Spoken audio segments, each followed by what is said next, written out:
Hi అండి, నమస్తే అందరికీ. నేను మీ ఎస్ఎల్ డిజైన్స్ అండి. ఇవాళ నేను మీకోసం ఒక చిన్న టిప్తో వచ్చేసాను. ఓన్లీ ఫర్ బిగినర్స్ అండి.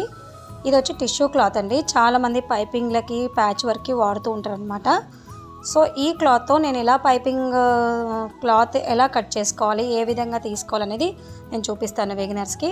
సో ఇదైతే ఒక 1/2 మీటర్ మాత్రమే తీసుకున్నాను. దీన్ని వన్ సైడ్కి ఫోల్డ్ చేస్తే రిమైనింగ్ క్లాత్ ఏదైతే ఉందో మిగిలిన క్లాత్ అక్కడికి తీసేయాలండి. సో 4 సైడ్స్ ఈక్వల్గా ఉండాలన్నమాట.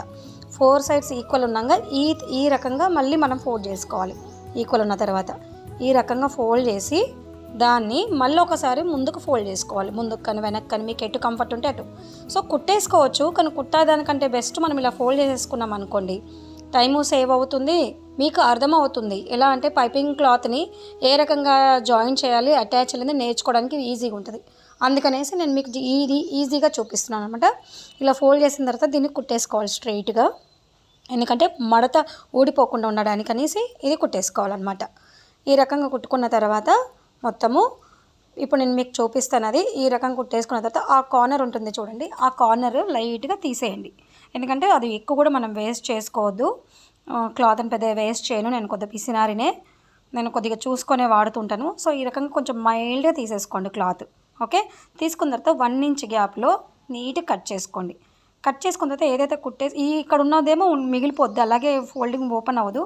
ఇక్కడ ఉన్నదేమో మనం ఫోల్డింగ్ ఓపెన్ చేసేసుకోవాలి. కుట్టేదైతే వేసామో అది ఓపెన్ చేసేసుకోవాలన్నమాట. చూసారా ఎంత నీట్గా వచ్చిందో. అదే న్యాచురల్గా క్లాత్ మొత్తం పెట్టి కట్ చేస్తే మాత్రం ఇలా అయితే రాదు. 110% చెప్తున్నా బిగినర్స్కి. ఎక్స్పీరియన్స్ ఉన్న వాళ్ళు కట్ చేస్తారేమో కానీ బిగినర్స్కి అయితే రాదు షూర్. ఎందుకంటే నేను చేసిందానే కాబట్టి నాకు తెలుసు. అందుకని మీకోసం ఇది ఒక చిన్న ఈజీ టిప్ అండి.